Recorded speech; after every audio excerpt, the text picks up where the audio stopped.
105 адам жұмыс істеп жатыр, бір-ақ зданиеде, солай ма?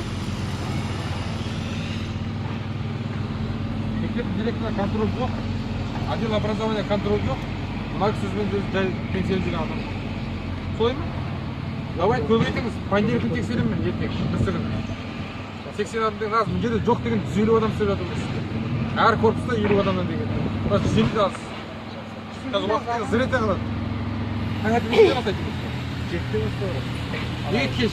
5-те бастау ғой, 5-те қазір. Таңат береді ғой. Хотя бы 6-да. Кешке нешеге дейін? 6-да примерно. Қалай 6 сағат? 9-да кеш барасыздар? Түс қой еще. А неге айтпайсыз? Ақшаны құбар алдыңыз. Жасайым деп.